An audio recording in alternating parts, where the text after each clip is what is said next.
അങ്ങനെ കേരളത്തിൻ്റെ ഗവർണർ ആരിഫ് മുഹമ്മദ് ഖാൻ കേരളത്തോട് വിട പറഞ്ഞ് ബീഹാറിലേക്ക് പോവുകയാണ്. അപ്പോൾ പിയേഴ്സൺ മാഷ് നമ്മൾ ഇന്ന് ABC-യിൽ കണ്ടിട്ട് കുറച്ച് ദിവസമായി അല്ലേ? അതെ, അത് ശരിയാണ്. അപ്പോൾ ഏതായാലും ഇന്ന് ക്രിസ്മസാണ്. പുതിയ വർഷത്തിൽ നമുക്ക് കൂടുതൽ സംസാരിക്കാൻ അവസരം ഉണ്ടാവട്ടെ. ഏതായാലും അപ്പോൾ ഇതൊരു രാഷ്ട്രീയ നിയമനമാണ് ഗവർണർമാരുടെ നിയമനം. ഇപ്പോൾ കേരളത്തിൽ എനിക്ക് തോന്നുന്നു ആരിഫ് മുഹമ്മദ് ഖാൻ എന്ന് പറയുന്ന ഗവർണർ സമീപകാലത്ത് ഏറ്റവും കൂടുതൽ വാർത്തകളിൽ നിറഞ്ഞ ഗവർണറാണ്. എനിക്ക് തോന്നുന്നു കേരളത്തിൻ്റെ ഗവർണർമാരുടെ ചരിത്രമെടുത്താൽ ഏറ്റവും കൂടുതൽ ഓർമ്മിക്കപ്പെടാൻ പോകുന്നൊരു ഗവർണറും ആരിഫ് മുഹമ്മദ് ഖാനായിരിക്കും. കാരണം മറ്റ് ഗവർണർമാർ എത്രയോ ഗവർണർമാർ വന്നുപോയി, നമ്മളാരും അവരുടെ പേര് ഓർമ്മിക്കുന്നില്ല. എനിക്ക് ആരിഫ് മുഹമ്മദ് ഖാനെ കുറിച്ച് പറയുമ്പോൾ എനിക്ക് പെട്ടെന്ന് ഓർമ്മ വരുന്നത്, വളരെ വൈകാരികമായി എൻ്റെ ഭാര്യ ഒരു പ്രതികരണം നടത്തി. നമ്മൾ ഓർക്കുന്നില്ലേ, വയനാട് വെറ്റിനറി കോളേജിലെ സിദ്ധാർത്ഥൻ എന്ന് പറയുന്ന വിദ്യാർത്ഥിയെ SFIക്കാരായ ക്യാമ്പസിലെ ഗുണ്ടകൾ തല്ലിക്കൊന്ന് കെട്ടിത്തൂക്കി എന്ന് ആ വീട്ടുകാർ ഇപ്പോഴും വിശ്വസിക്കുന്ന തരത്തിൽ ഒരുപാട് തെളിവുകൾ പോസ്റ്റ്മോർട്ടത്തിൽ അടക്കം അതിഭീകരമായ മർദ്ദനത്തിൻ്റെ തെളിവുകളുണ്ടായിരുന്ന ഒരു കേസാണ്. ആ സംഭവം ഉണ്ടായപ്പോൾ സർക്കാർ ഈ പ്രതികളെ രക്ഷിക്കാൻ സർക്കാരും പോലീസും കളിച്ചുകൊണ്ടിരുന്നപ്പോൾ ഗവർണറുടെ ഒരു പവർ എന്താണെന്ന് കാണിച്ചു. VC-യെ പുറത്താക്കി, രജിസ്ട്രാറെ പുറത്താക്കി, സ്വന്തം നിലയ്ക്ക് ഒരു അന്വേഷണം പ്രഖ്യാപിച്ച് അങ്ങനെ ഒരു കേരളത്തിനൊരു രക്ഷകനുണ്ടായി എന്ന തരത്തിൽ ഒരു രക്ഷിതാവിനെ പോലെ ഇടപെട്ടപ്പോൾ എൻ്റെ ഭാര്യ പറഞ്ഞു, ഇങ്ങനെ വേണം ഒരു ഭരണാധികാരിയെന്ന്. അങ്ങനെ ഒരുപാട് ആളുകൾക്കിന്ന് തോന്നിപ്പിച്ചു. നമ്മുടെ ഒരു മുതിർന്ന കാരണവരെ പോലെ കേരളത്തിലെ ജനങ്ങളെ ചേർത്തു പിടിക്കാൻ ശ്രമിച്ച ഒരു ഗവർണറാണ് ആരിഫ് മുഹമ്മദ് ഖാൻ എന്നാണ് എൻ്റെ ഒരു വിലയിരുത്തൽ. അദ്ദേഹത്തിൻ്റെ രാഷ്ട്രീയപരമായ നിലപാടുകളിൽ ചില വൈരുദ്ധ്യങ്ങളോ അഭിപ്രായ വ്യത്യാസങ്ങളോ ഒക്കെ ഉണ്ടാവാം. എന്നാൽ പോലും കേരളത്തിലെ ഏറ്റവും മികച്ച ജനങ്ങളുമായി ബന്ധപ്പെട്ട, ജനങ്ങൾ ഏറ്റവും കൂടുതൽ ഇഷ്ടപ്പെട്ട ഒരു ഗവർണറായിരുന്നു ആരിഫ് മുഹമ്മദ് ഖാൻ. ആരിഫ് മുഹമ്മദ് ഖാൻ വിവാദ നായകൻ കൂടിയായിരുന്നു. അതിൻ്റെ പ്രധാനപ്പെട്ട കാരണം അയാൾ പൊളിറ്റിക്കലായിട്ട് നന്നായിട്ട് ഇടപെടുന്ന ഒരു ഗവർണറായി. പൊളിറ്റിക്സ് അറിയാമായിരുന്ന പൊളിറ്റീഷ്യൻ ആയിരുന്നു അദ്ദേഹം. എല്ലാവരും ഗവർണർമാരായിട്ട് വരുമ്പോൾ അവർ പൊളിറ്റിക്കൽ ഫീൽഡിൽ നിന്ന് വരുന്നത്. സദാശിവത്തിനെ പോലുള്ള ആളുകൾ വന്നിട്ടുണ്ട് ജുഡീഷ്യറിയിൽ. അതെ, അവരെല്ലാവരും ജുഡീഷ്യറി വന്നിട്ടുണ്ട്, ശരിയാണ്. സദാശിവത്തെ നമ്മൾ ആരും ഓർമ്മിക്കുന്ന പോലുമില്ല. ഇല്ല, അവർ വരികയും അവർ ഗവൺമെൻറ്റുമായിട്ട് സാധാരണ രീതിയിൽ സഹകരിച്ച് അവരുടെ ആവശ്യങ്ങളൊക്കെ സർക്കാരിനോട് പറഞ്ഞ് സർക്കാരൊക്കെ നിർവഹിച്ച് അങ്ങനെ സർക്കാരിനൊപ്പം പോകുന്ന ഒരു രീതിയായിരുന്നു. പക്ഷേ മുഹമ്മദ് ആരിഫ് ഖാൻ അതിൽ നിന്ന് വ്യത്യസ്തമായിട്ടുള്ള നിലപാടെടുത്ത ഒരാളായിരുന്നു. അദ്ദേഹത്തിന് വ്യക്തമായിട്ടുള്ള രാഷ്ട്രീയ നിലപാടുണ്ടായിരുന്നു. ആ രാഷ്ട്രീയ നിലപാട് കേരളത്തിൽ സ്വാഭാവികമായിട്ടും അദ്ദേഹത്തിൻ്റെ ശത്രു എന്ന നിലക്ക് തന്നെയാണ് അദ്ദേഹം ഇവിടുത്തെ സർക്കാരിനെ കണ്ടിരുന്നത്. സർക്കാരിനെയും പാർട്ടിയെ, അതെ, പാർട്ടിയും കണ്ടിരുന്നു. പക്ഷേ വെറുതെ ശത്രു എന്ന നിലക്ക് കണ്ടു എന്ന് നമുക്കതിനെ പറയാൻ പറ്റില്ല. കാരണം ഇവിടുത്തെ ഗവൺമെൻറ് പലതരത്തിലും അവർക്ക് ഇടപെടാനുള്ള സ്പേസ് ഉണ്ടാക്കി കൊടുത്തിരുന്നു. ആ സ്പേസിൽ വളരെ നല്ല രീതിയിൽ ഇടപെട്ടപ്പോഴാണ് അദ്ദേഹത്തെക്കുറിച്ച് അങ്ങയുടെ ഭാര്യ തന്നെ ഇങ്ങനെ വേണം ഭരണാധികാരി എന്ന് പറയാനായിട്ടുള്ള അവസരമുണ്ടായത്. ഇവിടെ ഭരിക്കുന്ന സർക്കാരിൻ്റെ വീഴ്ചകളാണ് അങ്ങനെ പൊതുജനത്തെ കൊണ്ട് സംസാരിപ്പിച്ചതെന്നാണ് ഞാൻ മനസ്സിലാക്കുന്നത്. പല വിഷയങ്ങളിലും സർക്കാർ വളരെ കാര്യം ചോദിച്ചിട്ടുണ്ട്, ക്ഷമിക്കുക. ഈ കേരള മുഖ്യമന്ത്രി പിണറായി വിജയനേക്കാളും പോപ്പുലാരിറ്റി ആരിഫ് മുഹമ്മദ് ഖാൻ ഉണ്ടെന്ന് പറഞ്ഞാൽ തെറ്റാണോ? അല്ല, തീർച്ചയായിട്ടും പല ഘട്ടങ്ങളിലും പോപ്പുലാരിറ്റി അദ്ദേഹത്തിന് നേടിയെടുക്കാനായിട്ട് കഴിഞ്ഞു എന്നുള്ളതാണ്. കാരണം പിണറായി വിജയൻ തന്നെ അദ്ദേഹത്തിൻ്റെ ഇമേജ് വല്ലാത്ത തരത്തിൽ ഇടിച്ച് നശിപ്പിച്ച ഒരു ആളായിട്ടാണ് എനിക്ക് തോന്നിയിട്ടുള്ളത്. സ്വന്തം ഇമേജ്. ആ സമയത്ത് ഇമേജ് വർദ്ധിച്ചത് ആരുടെ എന്ന് ചോദിച്ചാൽ ആരിഫ് ഖാൻ്റെ ആയിരുന്നു. ചില സമയത്ത് ആരിഫ് ഖാൻ്റെ പ്രവർത്തനങ്ങൾ എനിക്ക് വിയോജിപ്പ് തോന്നിയ സംഭവങ്ങളുണ്ടായിരുന്നു. ഒരു ഗവർണർ ഇങ്ങനെയാണോ പെരുമാറേണ്ടതെന്ന് ചോദിച്ചാൽ ഞാൻ പറയും അങ്ങനെയല്ല എന്ന് പറയുന്ന ഘട്ടങ്ങളുണ്ടായിരുന്നു. എന്നാൽ എനിക്ക് തോന്നുന്നു ഒരു 70% കാര്യങ്ങളിലെങ്കിലും അദ്ദേഹത്തിൻ്റെ ഇടപെടൽ എന്ന് പറയുന്നത് ആവശ്യമാണ് എന്ന് തോന്നുന്ന തരത്തിലേക്ക് കാര്യങ്ങൾ കൊണ്ടുപോയത് പിണറായി വിജയൻ എന്ന് പറയുന്നതായിട്ടുള്ള ഭരണാധികാരികളുടെ പിടിപ്പുകേടായിട്ട് തന്നെ തോന്നിയിട്ടുണ്ട്. പ്രത്യേകിച്ച് സർവകലാശാല വിഷയങ്ങളുമായി ബന്ധപ്പെട്ട് SFI നടത്തുന്ന സമരങ്ങൾ നമ്മൾ ആ സമരത്തിൻ്റെ ഭാഗമായിട്ട് മാറ്റിവെക്കുക, SFIക്കാർ എന്ന നിലക്ക് അത് വിടുക. പക്ഷേ ഒരു ഭരണാധികാരിയും മറ്റൊരു ഭരണാധികാരിയും തമ്മിലുള്ള ഇടപെടലുകൾ എങ്ങനെ ആയിരിക്കണം എന്നതിനെ സംബന്ധിച്ച് ഉള്ള ഒരു പാഠപുസ്തകമായിട്ട് ഇവരുടെ പ്രവർത്തനങ്ങൾ മാറി തീർന്നിട്ടുണ്ട് എന്നാണ് എനിക്ക് തോന്നുന്നത്. ഒരു ഘട്ടത്തിൽ മുഹമ്മദ് ആരിഫ് ഖാനും അതേപോലെ തന്നെ പിണറായി വിജയനും തമ്മിലുള്ള ബന്ധം എന്ന് പറയുന്നത് അടയും ചക്കരയും പോലെയായിരുന്നു. എന്ത് പിണറായി പറയുന്നോ അതെല്ലാം തന്നെ ചെയ്തു കൊടുക്കുന്ന ഒരാളായിട്ട് ഗവർണർ മാറുകയും ഗവർണർ എന്തൊക്കെ പറയുന്നു അതെല്ലാം പിണറായി ചെയ്തു കൊടുക്കുന്ന ആൾ പിണറായിയായി മാറുകയും ചെയ്തിരുന്നു. അങ്ങനത്തെ ഒരു കുറേ കാലം അങ്ങനെ പോയി. അതിനിടയിലാണ് പിന്നീട് അവർ തമ്മിലുള്ള ശത്രുത ആരംഭിക്കുന്നത്. അതിന് കാരണം കണ്ണൂർ ആ ചരിത്ര കോൺഗ്രസ് നടന്നപ്പോൾ ഇർഫാൻ ഹബീബ് എന്ന് പറഞ്ഞ ഇടതുപക്ഷ കൂലിച്ചരിത്ര എഴുത്തുകാരൻ, ഞാൻ അങ്ങനെ പറയും, അദ്ദേഹം വളരെ വളരെ മോശപ്പെട്ട രീതിയിൽ ഗവർണർക്ക് നേരെ ഫിസിക്കലി ആക്രമിക്കാൻ പോകുന്നു എന്ന് തോന്നിപ്പിക്കുന്ന തരത്തിൽ അഡ്വാൻസ് ചെയ്തു. ശരിക്കും അത് അല്ല, ഇർഫാൻ ഹബീബിനെ കുറിച്ച് എനിക്ക് നല്ല അഭിപ്രായമുണ്ട് പല കാര്യങ്ങളിലും. അദ്ദേഹത്തിന്റെ അക്കാഡമിക് പൊസിഷൻ ഗവർണർക്ക് നേരെ കൈയോങ്ങുന്ന ഒരു സ്ഥിതി ഉണ്ട്. അതെ, അവിടെ അതിൽ കേസെടുക്കാതിരുന്നതായിരുന്നു ഗവർണറെ ചൊടിപ്പിച്ചത്. അല്ല, ആ സംഭവമാണ് യഥാർത്ഥത്തിൽ ഈ സർക്കാരും അതുപോലെ തന്നെ ഗവർണറും തമ്മിലുള്ള നല്ല ബന്ധങ്ങൾ തകർക്കുന്നതിന് കാരണമായി മാറി. സദസ്സിൽ നിന്ന് CPM-ന്റെ ആളുകൾ ഗവർണർക്കെതിരെ മുദ്രാവാക്യം വിളിക്കുകയും ചെയ്തു. അല്ല, അവിടെയാണ് തെറ്റിയത്. ടാക്റ്റിക്കലായിട്ട് അവർ പൊളിഞ്ഞ ഒരു സംഭവമായിട്ട് വേണമെങ്കിൽ അതിനെ നമുക്ക് വിലയിരുത്താവുന്നതാണ്. കാരണം രാഷ്ട്രീയം എന്ന് പറയുന്നത് എപ്പോഴും അതിൻ്റെ റിസൾട്ട് വഴിയാണ് നമുക്ക് എന്ത് ചെയ്യുന്നത്, വിലയിരുത്താനായിട്ട് പറ്റുന്നത്. ആ സംഭവത്തിൻ്റെ ഒരു റിസൾട്ട് എന്ന് പറഞ്ഞതിനിടയിൽ ഇടതുപക്ഷത്തിന് ദോഷകരമായിട്ട് വല്ലാത്ത ഒരു സംഭവമായി മാറിത്തീരുകയാണ് ചെയ്യുന്നത്. അപ്പോൾ കാരണം അത് സമ്പൂർണ്ണമായിട്ടുള്ള പൊളിറ്റിക്കലായിട്ട് അതിനെ വളരാനായിട്ട് അനുവദിക്കാൻ പാടില്ലായിരുന്നു. ആ ചരിത്ര കോൺഗ്രസ്സിൽ അങ്ങനത്തെ സംഭവങ്ങൾ നടക്കാനായിട്ട് പാടില്ലായിരുന്നു. അത് ആണ് ഒരു വലിയ പാളിച്ചയായിട്ട് എനിക്ക് തോന്നുന്നത്. അത് കഴിഞ്ഞതിന് ശേഷമാണ് പിന്നെ ഇങ്ങനെ മാറുകയും പിന്നീട് നമ്മുടെ സർവകലാശാലയിൽ സംഭവിക്കുന്ന പല കാര്യങ്ങളും, പ്രത്യേകിച്ച് ഈ പിണറായി വിജയൻ എന്ന് പറയുന്ന മുഖ്യമന്ത്രിയുമായി ബന്ധപ്പെട്ട ആളുകൾക്ക് അനുകൂലമായിട്ട് നിലപാടെടുക്കാനും അവർക്ക് ജോലി വാങ്ങിച്ചു കൊടുക്കാനും ഒക്കെയായിട്ട് ഈ വൈസ് ചാൻസലർമാർ മാറണം എന്ന ഒരു നിലപാട് CPM എടുത്തത് CPM-ന് വലിയ തിരിച്ചടിയായിരുന്നു. ശരി, CPM-ന്റെ അതേവരെ ഉണ്ടായിരുന്ന ധാർമ്മികത മുഴുവൻ താർക്കുന്ന തരത്തിലുള്ള സംഭവങ്ങളായി മാറി. അതിന് നേരെയാണ് മുഹമ്മദ് ആരിഫ് ഖാൻ്റെ വിരലുകൾ ഉയർന്നത്. അതുകൊണ്ട് ആ വിരലുകൾക്ക് പോപ്പുലാരിറ്റി കിട്ടി. കാരണം ജനങ്ങൾ അതിൻ്റെ കൂടെയാണ്. ജനങ്ങൾ ആഗ്രഹിക്കുന്നത് ഭരണാധികാരികൾ ഒരു കാരണവശാലും അഴിമതിക്കാരായി മാറാൻ പാടില്ല. അപ്പോൾ ഇതെന്താണ്, യഥാർത്ഥത്തിൽ അവർക്കിഷ്ടമുള്ള ആളുകൾ അവർ പ്രൊഫസർമാരാക്കുക, അല്ലെങ്കിൽ ഏതെങ്കിലും പ്രത്യേക ഉദ്യോഗസ്ഥ സ്ഥാനത്ത് കയറ്റിയിരുത്തുക. ഇതിന് വേണ്ടിയിട്ട് VC-മാരെ ഉപയോഗിക്കുന്നത് കാണുമ്പോൾ സാധാരണ ജനം എന്താണ് കരുതുക, അതിനെതിരെ തിരിയാണ് ചെയ്യുന്നത്. അവരുടെ ശബ്ദം എന്ന് പറഞ്ഞാൽ ശബ്ദമില്ലാത്തവരുടെ ശബ്ദമാണ്. ആ ശബ്ദം ആ സമയത്ത് വളരെ കൃത്യമായിട്ട് ഷോട്ടിനാം എന്ന് പറയുന്നത് പോലെ ഗവർണർ കയ്യിലേന്തുകയാണ് ചെയ്തത്.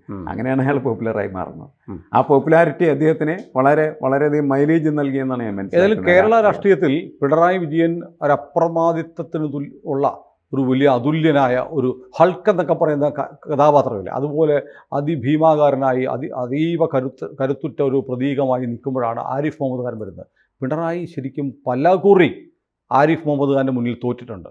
അപ്പോൾ ആരിഫ് മുഹമ്മദ് ഖാനെ കുറിച്ച് ഇവർ ഇടയ്ക്ക് പറഞ്ഞത് ഇയാൾക്കൊരു രാഷ്ട്രീയ ബോധമൊന്നുമില്ല, ചാടിച്ചാടി രാഷ്ട്രീയം കളിക്കുന്ന ആളാണെന്നൊക്കെ പറഞ്ഞ് ഒരുപാട് അധിക്ഷേപങ്ങൾ ഗവർണർക്ക് നേരെ CPM കേഡറുകൾ DYFക്കാരെയും SFക്കാരെയും ഉപയോഗിച്ചൊക്കെ നടത്തി.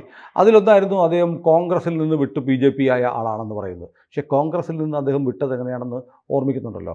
അതായത് ഷബാനു കേസിലെ സുപ്രീം കോടതി വിധി, സ്ത്രീകൾക്ക് മൊഴി ചൊല്ലപ്പെടുന്ന മുസ്ലിം സ്ത്രീകൾക്ക് മൊഴി ചൊല്ലുന്ന ഭർത്താവ് ചെലവിന് കൊടുക്കണമെന്ന് സുപ്രീം കോടതി വിധിച്ചപ്പോൾ അതിനെ മറികടക്കാൻ ഇവിടുത്തെ മുസ്ലിം മതമൗലികവാദികളെ സഹായിക്കാൻ വേണ്ടി പാർലമെൻറ്റിലൊരു നിയമം കൊണ്ടുവന്നു രാജീവ് ഗാന്ധി.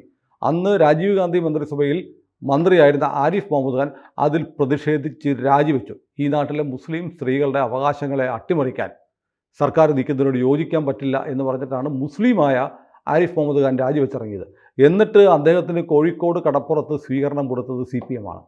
അപ്പോൾ അത്രയും ആദർശം ഒരു കേന്ദ്രമന്ത്രി സ്ഥാനമൊക്കെ രാജിവെച്ചിറങ്ങുക എന്ന് പറഞ്ഞാൽ അത്ര ചില്ലറ കാര്യമൊന്നുമല്ല. അദ്ദേഹത്തിൻ്റെ നിലപാടുകൾ പരിശോധിക്കുന്ന സമയത്ത് യുദ്ധം ചെയ്യാനായിട്ട് എന്തായി കഴിഞ്ഞാലും നിലപാടുള്ള മനുഷ്യർക്ക് കഴിയുള്ളൂ. അദ്ദേഹം വളരെ കൃത്യമായിട്ട് അതെല്ലാം ചെയ്തിരുന്നു. നിലപാടുണ്ടായിരുന്നു. ആ നിലപാട് CPM രാഷ്ട്രീയത്തിന് വിരുദ്ധമായ നിലപാടാണ്. അത് രാഷ്ട്രീയ നിലപാടാണ്. രാഷ്ട്രീയ നിലപാട് മുറുകെ പിടിക്കുകയും CPM-നെതിരെ അതിശക്തമായിട്ട് മുന്നോട്ട് നീങ്ങുകയും ചെയ്തത് കൊണ്ടാണ് എനിക്ക് തോന്നുന്നു പല ഘട്ടങ്ങളിലും CPM ഇതരായ മുഴുവൻ ആളുകളും ഗവർണറുടെ കൂടെ നിൽക്കുന്ന സ്ഥിതി. അത് മാത്രമല്ല, അത് പോപ്പുലാരിറ്റി ശക്തമായിട്ട് ഉയർത്തുന്നു. CPM വല്ലാതെ ഭയപ്പെടുത്തുന്ന പാർട്ടിയാണ്, ആരെയും ഭയപ്പെടുത്തും. പക്ഷേ ആരിഫ് മുഹമ്മദ് തന്നെ ഭയപ്പെടുത്താൻ പറ്റിയില്ല. പുള്ളിയുടെ നേരെ ഗുണ്ടായുസം കാണിച്ചാൽ മുണ്ടും മടക്കി കുത്തി ഗ്രൗണ്ടിലേക്ക് ഇറങ്ങും. എന്നാൽ വാടാ, SFI കൊല്ലത്തെടുത്തോ മറ്റോ SFI വഴിയിലൊക്കെ ആദ്യം പല സമയത്തും ഇറങ്ങി. ഞാൻ അങ്ങോട്ട് വരാമെന്ന് പറഞ്ഞിരുന്നു. എന്നിട്ട് കോഴിക്കോട് വെല്ലുവിളിച്ചപ്പോൾ കോഴിക്കോട് മിഠായി തെരുവിലിറങ്ങി 1 കിലോമീറ്റർ നടന്നു കാണിച്ചു. അല്ല, അതൊക്കെ രാഷ്ട്രീയമായിട്ട് CPMന്റെ പരാജയങ്ങളായിരുന്നു. ശരി, തോറ്റമ്പിപ്പോയി അല്ലേ CPM? അവിടെയൊക്കെ പറ്റിയ പ്രശ്നം എന്താണെന്ന് വെച്ചാൽ, നമ്മളിപ്പോൾ ഏത് ആളും യുദ്ധത്തിൽ ഏർപ്പെടുന്ന സമയത്ത് ഈ ശത്രുവിൻ്റെ ശക്തി തിരിച്ചറിഞ്ഞിട്ടാണ് എന്ത് ചെയ്യാൻ പാടുള്ളൂ. അതാണ് ഇടിക്കാനോ കുത്താനോ അല്ലെങ്കിൽ യുദ്ധം ചെയ്യാനോ പോകാൻ പാടുള്ളൂ. ഇയാൾക്ക് എത്രമാത്രം അങ്ങനത്തെ ഒരു പൊസിഷൻ ഉണ്ട് എന്നുള്ളത് അവർ മനസ്സിലാക്കിയിരുന്നില്ല എന്നാണ് ഞാൻ മനസ്സിലാക്കുന്നത്. കാരണം നല്ല രാഷ്ട്രീയ തന്ത്രജ്ഞൻ എന്ന നിലയ്ക്ക് പല വിഷയങ്ങളും അദ്ദേഹത്തിന് അനുകൂലമായിട്ട് അദ്ദേഹത്തിന് മാറ്റിയെടുക്കാനായിട്ട് തെരുവിലൂടെ ഇങ്ങനെ നടക്കുമ്പോൾ ആളുകളൊക്കെ അദ്ദേഹത്തിൻ്റെ കൂടെ നടക്കുകയും അങ്ങനെ അദ്ദേഹം വലിയ ഷോ ആക്കി മാറ്റി. ഷോ കാരണം ആളുകളപ്പോൾ കമ്പയർ ചെയ്ത് പിണറായി വിജയൻ ഇങ്ങനെ നടക്കാൻ പറ്റുമോ എന്നാണ് ആളുകൾ ആലോചിച്ചത്. പിണറായിക്ക് നടക്കാൻ പറ്റും, പക്ഷേ പിണറായിയുടെ സ്ട്രാറ്റജി അതല്ല, അതാണ് വിഷയം. കാരണം CPMന്റെ ഒരു വലിയ കേഡർ ബേസുള്ള സംസ്ഥാനത്തൂടെ അതേപോലെ ഷോ കാണിക്കാനായിട്ട് പിണറായിക്ക് തീർച്ചയായിട്ടും കഴിയും. അതൊന്നും ഇല്ലാതിരുന്നിട്ടും ആരിഫ് മുഹമ്മദ് ഖാൻ പോയി അത് കാണിച്ചു എന്നുള്ളതാണ്. മുന്നൊരുക്കങ്ങളൊന്നുമില്ല, കാണിക്കാൻ കഴിയും. വണ്ടി ഓടി വന്ന വണ്ടി പെട്ടെന്ന് ചവിട്ടി നിർത്തി മിഠായി തെരുവിൽ ഇറങ്ങുമായിരുന്നു. CPM ആണെങ്കിൽ ഒരു 5 ലോക്കൽ കമ്മിറ്റിയിൽ നാളെ വിളിച്ചു കൂട്ടിയിട്ട് ഇറക്കേണ്ടി വരും. അത് തീർച്ചയായിട്ടും. കാരണം ഈ ജനകീയ മുന്നേറ്റങ്ങൾ എന്ന് പറയുന്നത് CPMന്റെ മാത്രം കുത്തകയൊന്നും അല്ലല്ലോ. അത് ഏത് രാഷ്ട്രീയ നേതാവിനെയും സാധിക്കുന്ന എങ്ങനെയാണെന്ന് വെച്ചാൽ ഇങ്ങനെ പ്രവർത്തിക്കുന്ന സമയത്താണ്. അത് തിരിച്ചറിയാനും പ്രതിരോധിക്കാനും കഴിയാത്തിടത്താണ് CPM പരാജയപ്പെട്ടത്.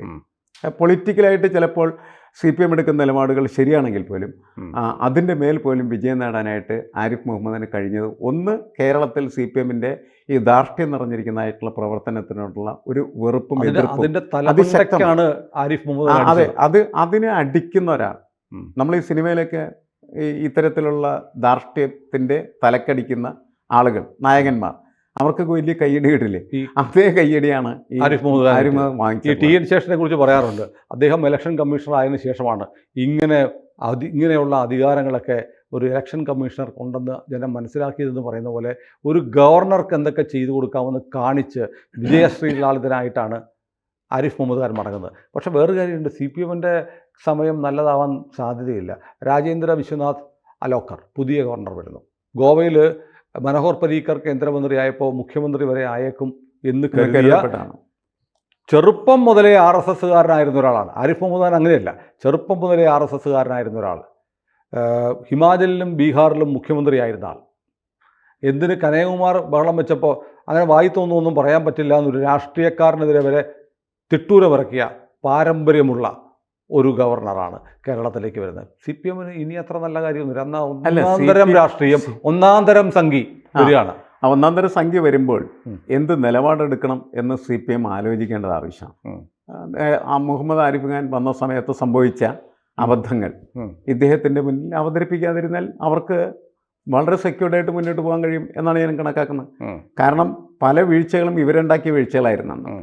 ആ വീഴ്ചകളൊക്കെ മനസ്സിലാക്കി കൃത്യമായിട്ട് ഒരു ഗവർണറുടേതായിട്ടുള്ള അധികാരം ഉപയോഗിക്കുമ്പോൾ ആ അധികാരം എങ്ങനെയാണ് അനുവദിച്ചു കൊടുക്കേണ്ടത്, അനുവദിച്ചു കൊടുക്കുക എന്നുള്ളത് വളരെ പ്രധാനപ്പെട്ട കാര്യമാണ്. അതിന് ഇവർ തയ്യാറായി കഴിഞ്ഞാൽ ഈ അപകടങ്ങളിൽ നിന്ന് അവർക്ക് രക്ഷപ്പെടാനായിട്ട് കഴിയും. പക്ഷേ CPM അതിന് തയ്യാറാവില്ല, രക്ഷയില്ല.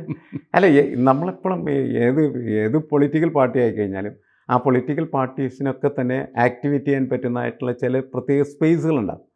ആ സ്പേസ് ഒക്കെ മനസ്സിലാക്കി അവിടെ അതൊക്കെ ചെയ്യാൻ പാടുള്ളൂ. അതല്ലാത്ത സ്ഥലത്ത് ഭരിക്കുന്ന ഒരു പാർട്ടിയാണ് CPM. അതെ, അപ്പോൾ അവർക്ക് സ്വാഭാവികമായിട്ടും പ്രശ്നങ്ങളുണ്ടാകും. അതെ, ആ പ്രശ്നങ്ങൾ ബുദ്ധിപരമായി ഇതിനെ സമീപിച്ചില്ലെങ്കിൽ ഒന്ന് മുഹമ്മദ് ആരിഫ് ഖാൻ കാണിച്ചു കൊടുത്തിട്ടുണ്ട് ഇങ്ങനെയൊക്കെ ചെയ്യാം, അതിനൊക്കെയുള്ള പഴുതുകൾ ഇവിടെയുണ്ട്, ഇന്ന അധികാരത്തിൻ്റെ സാധ്യതകളുണ്ട്. വന്നിട്ട് ആ ഷൂവിലേക്ക് അതിലേക്കാണ് ആ ഗ്രൂവിലേക്കാണ് പുതിയ ഗവർണർ കയറി. അത് മാത്രമല്ല, ആരിഫ് മുഹമ്മദ് ഖാൻ ഇടക്കാലത്ത് സംഖ്യയായ ആളാണ്, ഇത് ജനിച്ചപ്പോഴേ സംഖ്യയായ ആളാണ്.